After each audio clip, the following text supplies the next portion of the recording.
আসহাবে রাসূলদের মাদ্রাসার নাম বাইতুল্লাহ। মাদ্রাসার নাম কি? মাদ্রাসার শিক্ষক পেয়ে গেলাম মুহাম্মাদুর। ছাত্রদের ব্যাপারটা পরে আসতেছে। মাদ্রাসার প্রতিষ্ঠাতাকে ইব্রাহিম খলিলুল্লাহ ইসমাইল জবিহুল্লাহ। মাদ্রাসার প্রতিষ্ঠাতাকে বলুন? ইব্রাহিম খলিলুল্লাহ ইসমাইল জবিহুল্লাহ। মাদ্রাসার শিক্ষকের নাম কি? মুহাম্মাদুর রাসূলুল্লাহ। এবারে মাদ্রাসার নিসাবে তালিমের নাম কি? কিতাবুল্লাহ কালামুল্লাহ। নিসাবে তালিম পড়লো না? এবারে ছাত্রদের নাম কি? উলাইকা হিজবুল্লাহ। ছাত্ররা কারা? হিজবুল্লাহ, আল্লাহর দল। এই আল্লাহর দল বাংলাদেশের দল ওইটা না। মুশকিলটা হচ্ছে এই, কোরআন হাদিসে যেখানে ভালো একটা নাম পাওয়া যায় এই নামটা এক দলে নিজেদের খাস করে নিয়ে নেয়। আরে বাবা, তুমি যদি হিজবুল্লাহ হও তাহলে তুমি তো বাকিদেরকে হিজবুল শয়তান বানিয়ে দিয়েছো। কারণ দল তো দুইটা, একটা হিজবুল্লাহ, একটা হিজবুল শয়তান। তোমার এই 100 লোক যদি হিজবুল্লাহ হয় তাহলে বাকি কোটি কোটি মুসলিমদেরকে তুমি হিজবুল শয়তানের দলে বানিয়ে দিয়েছো। নাম দেওয়ার ক্ষেত্রে সাবধান থাকতে হবে। নাম কেবল পাইলি দিয়ে দেয়। কেউ দিল জামাতুল মুসলিমিন। এবার তোরা 10 জন মুসলমান জামাতুল মুসলিম হয়ে গেছে, বাকিরা কারা? এখন ফালজাম জামাতুল মুসলিমিন। আল্লাহ রাসূল বলেছেন যখন কোন দল থাকে তখন জামাতুল মুসলিমকে ধরো। কাজে এই যে জামাতুল মুসলিম 10 জনের দল একটা পাওয়া গেছে। মুশকিলটা হচ্ছে এখানে। আমি দল করা নাজায়েজ বলি না, সেটা একটা সিফাতের উপর হতে পারে। আনসার মুহাজির নাম আছে, কিন্তু দলগুলো করতে চিন্তা করতে হবে। এমন কোন দল আপনি করলেন যে দল করার মাধ্যমে আপনি বাকি গোটা বিশ্বের মুসলিমদেরকে অন্য দলে ফেলে দিলেন, এরকম নাম রাখা ঠিক না। বলছিলাম আল্লাহ তার রাসূলের সাহাবীদেরকে কি বলছেন? উলাইকা হিজবুল্লাহ। এবারে পরীক্ষা দরকার আছে না? মাদ্রাসায় পরীক্ষা লাগবে তো। পরীক্ষা নেওয়ার জন্য মাদ্রাসার যে টিচাররা পড়ায় কমপক্ষে ওই লেভেলের বা তার চেয়ে উপরে হতে হবে, এছাড়া পরীক্ষা হবে? ইলাহুল আলামিন যেই মাদ্রাসার শিক্ষক হচ্ছেন মুহাম্মাদুর রাসূলুল্লাহ, যেই মাদ্রাসার নিসাবে তালিম কিতাবুল্লাহ কালামুল্লাহ, যেই মাদ্রাসার প্রতিষ্ঠাতা জবিহুল্লাহ খলিলুল্লাহ, যে মাদ্রাসার নিসাবে তালিম কালামুল্লাহ কিতাবুল্লাহ, যে মাদ্রাসার ছাত্র হচ্ছে হিজবুল্লাহ, তাদের পরীক্ষা কে নেবে? পরীক্ষা নেওয়ার মতো দুনিয়ার আর কোনো শিক্ষক নেই, দুনিয়ার আর কোনো আলেম নেই। আল্লাহ তাআলা বলছেন উলাইকাল্লাযীনা ইমতাহানাল্লাহ। আল্লাহর রাসূলের ছাত্রদের পরীক্ষা স্বয়ং আল্লাহ নিজেই করে নিয়েছেন, বলুন সুবহানাল্লাহ। এবারে পরীক্ষা কোথায় হলো? পরীক্ষা হলো বদরে, পরীক্ষা হচ্ছে উহুদে, পরীক্ষা হচ্ছে হুনাইনে, পরীক্ষা হচ্ছে তাবুকের ময়দানে, পরীক্ষা হচ্ছে হুদায়বিয়ার ময়দানে।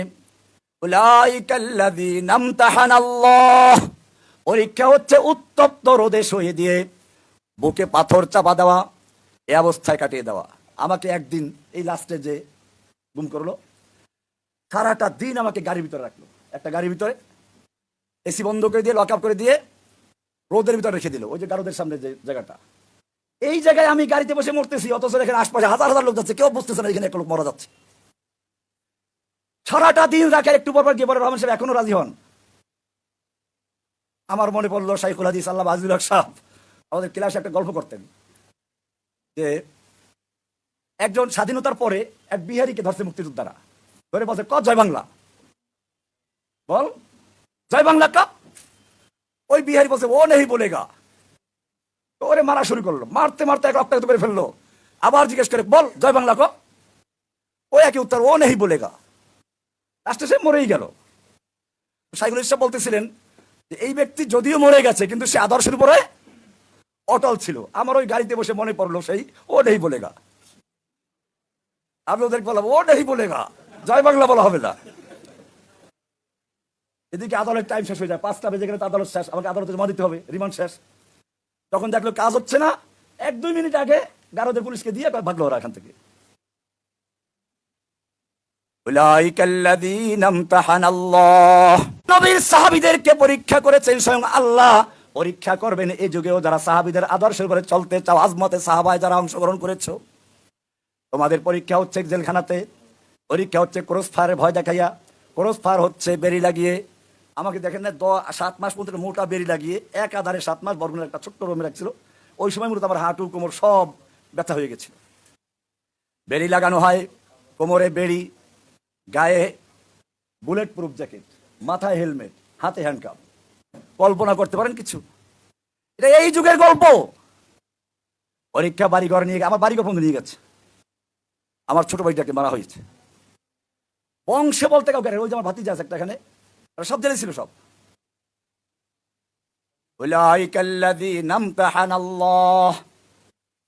আল্লাহ পরীক্ষা করেছেন। এবারে পরীক্ষার ফলাফল কি হবে? পরীক্ষার ফলাফল আমাদের কাছে না? পরীক্ষার ফলাফল ভালো করে শুনুন। আজমতে সাহাবা, আজমতে সাহাবা শুনুন। পরীক্ষা নিচ্ছেন কে? পরীক্ষা নিচ্ছেন কে? পরীক্ষার ফলাফল কি? উলাইকা হুমুর রাশিদুন। আল্লাহু আকবার।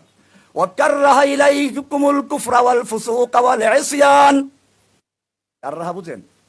এতে কৃষকরা যখন ফসল ফলায় তখন বাদ চারদিকে যেন কোনো রাক্ষসী মাছ ঢুকতে না পারে, আগাছা পরগাছা ঢুকতে না পারে।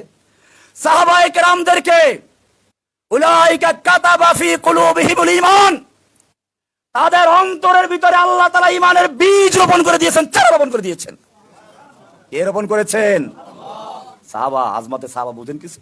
কাকে নিয়ে আলোচনা করছে? খবরদার। উলাইকা কাতাবা ফি কুলুবিহিমুল ঈমান, আল্লাহ বলছেন তাদের অন্তরে আল্লাহ ঈমানের বীজ রোপণ করেছেন। আল্লাহর রাসূল সাল্লাল্লাহু আলাইহি ওয়াসাল্লাম শুধু ওরাই না, ওদের আদর্শে যারা চলবা, ইন্নাল্লাহা লা ইয়াগরিসু লিহাযাদ দ্বীনি গারসান, এইরকম আল্লাহ তাআলা যুগে যুগে প্রতি প্রজন্মের ভিতরে আল্লাহ তাআলা এরকম চারা রোপণ করবেন, চারা বীজ রোপণ করবেন। ইস্তামিলুহুম ফি তাআতিহি, যাদেরকে আল্লাহ তাআলা নিজে তার কাজে ব্যবহার করবেন। আপনারা সেই চারা। আপনারা কি বুঝছেন কিছু? নিজেদেরকেও চিনবেন। ইন্নাল্লাহা লা ইয়াগরিসু লিহাযাদ দ্বীনি গারসান, এই হাদিসটা বুখারী কিতাবের ইলমের ভিতরে আছে। হাদিসটা লা ইয়াগরিসু লিহাযাদ দ্বীনি গারসান ইস্তামিলুহুম ফি তাআতিহি, আল্লাহ তাআলা তাদেরকে তার ইতাআতে লাগাবেন। সাহাবায়ে কেরামদের অন্তরে বীজ রোপণ করেছেন, ঈমানের বীজ। কিসের বীজ? পরীক্ষাটা হয়েছে ওখানে। উলাইকাল্লাযী, ঈমানের বীজ রোপণ করে খেতে চারা লাগানো। খেত গ্রামে যারা তারা জানেন খেতে বীজ রোপণ করে না, এই বীজ এরকম ভাবে বেরিবাদ দেয়, ফুলের বেরিবাদ না, মাটির বেরিবাদ থাকে। কেন থাকে? যাতে আগাছা পরগাছা ঢুকতে না পারে, রাক্ষসী মাছ ঢুকে গাছের চারা খেয়ে বলতে না পারে। আল্লাহ বলতেছেন আমি সাহাবায়ে কেরামদের অন্তরে ঈমানের বীজ রোপণ করে শেষ করি নাই, বা বেরিবাদ দিয়েছি। ওয়া কাররাহা ইলাইকুমুল কুফরা ওয়াল ফুসুকা ওয়াল ইসয়ান, যাতে করে তাদের অন্তরের ভিতরে কুফর, ফুসুক, ইসয়ান ঢুকতে না পারে, সেজন্য তাদের অন্তরের চারপাশে বেরিবাদ দিয়ে দিয়েছে। কে বলেছেন? এবারে তার পরীক্ষার ফলাফলটা কি? পরীক্ষার ফলাফল হচ্ছে উলাইকা, ফসল কেমন হলো? এখন পরীক্ষা করতে হবে না? খেত চাষ হলো, ঈমান বীজ রোপণ করা হলো, পরীক্ষা নেওয়া হলো। এইবারে পরীক্ষার ফলাফল আল্লাহ ঘোষণা করছেন নিজে। উলাইকা হুমুর রাশিদুন, উলাইকা হুমুল মুফলিহুন, উলাইকা হুমুল ফাইজুন, উলাইকা হুমুল মুমিনুনা হাক্কা। উলাইকা হুমুল, তারা হক মুমিন, সঠিক মুমিন, প্রকৃত মুমিন। এখন তাহলে আমাদের কি করতে হবে?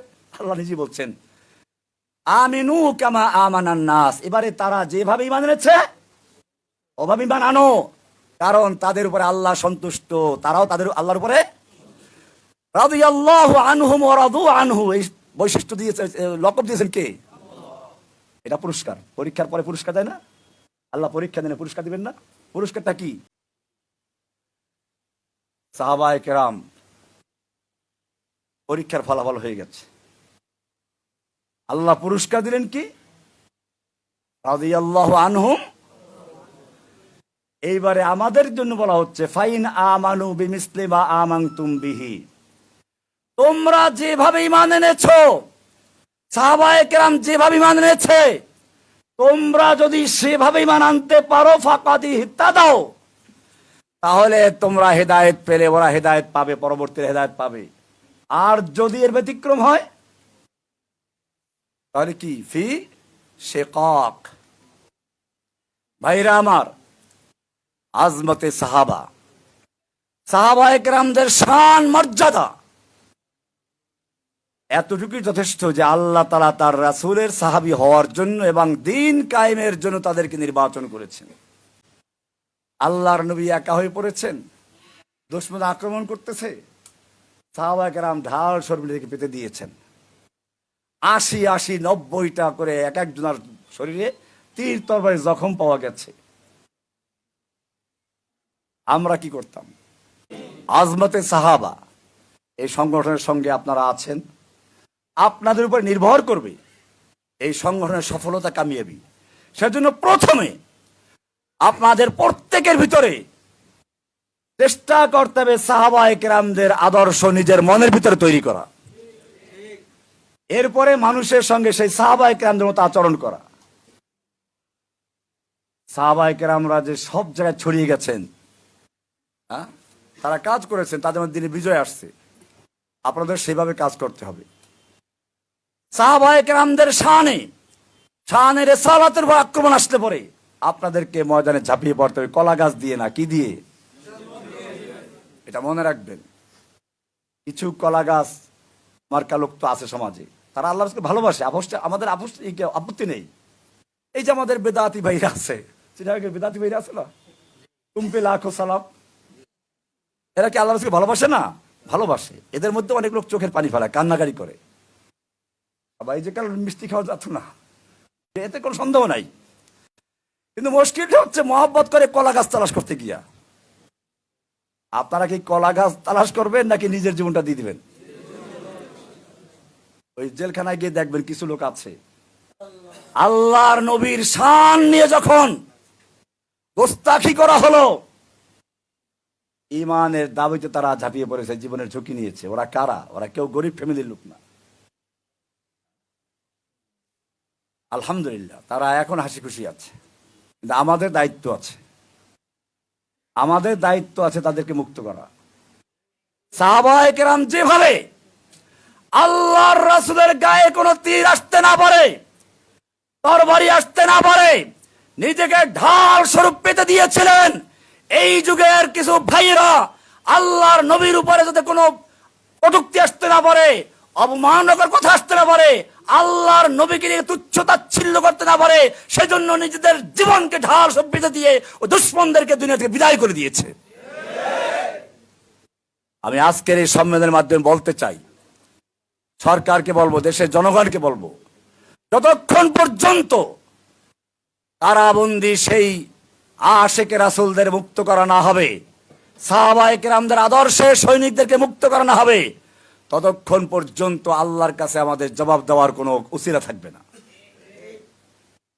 আল্লাহ তাআলা তৌফিক দান করুন যেন আমরা সকলেই নিজেদের ভিতরে সাহাবায়ে কেরামদের আজমত, আদর্শ প্রতিষ্ঠা করতে পারি, এবং সাহাবায়ে কেরাম যেভাবে সারা দুনিয়ায় দ্বীনকে ছড়িয়ে দিয়েছিলেন, আমাদের মাধ্যমে আল্লাহ তাআলা যেন বাংলার জমিনে আল্লাহর দ্বীনকে বিজয়ী করেন। আল্লাহ তাআলা তার রাসূলকে পাঠিয়েছেন দ্বীনকে বিজয়ী করার জন্য। হুয়াল্লাযী আরসালা রাসূলাহু বিল হুদা ওয়া দীনিল লিইয়ুযহিরাহু আলাদ দীনি কুল্লিহি। সব দ্বীনে বাতিলের উপরে দ্বীনে হককে বিজয়ী করা ছিল মিশন।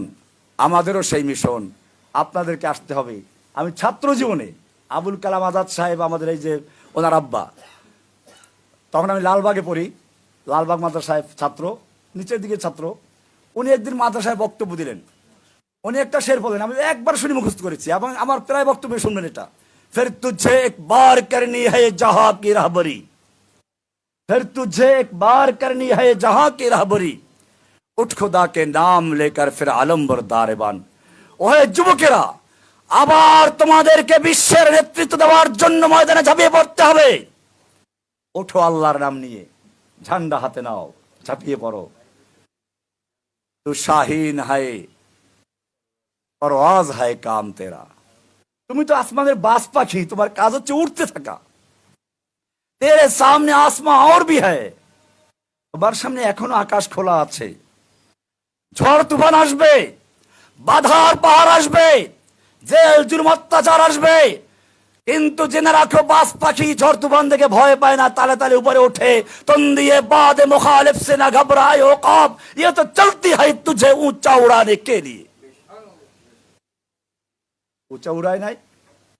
জেলখানায় যাওয়ার আগে যে সমস্ত আলেমরা ছিলেন তাদের মর্যাদা যা ছিল, জেল থেকে বের হওয়ার পরে তাদের মর্যাদা বাড়ছে না কমছে?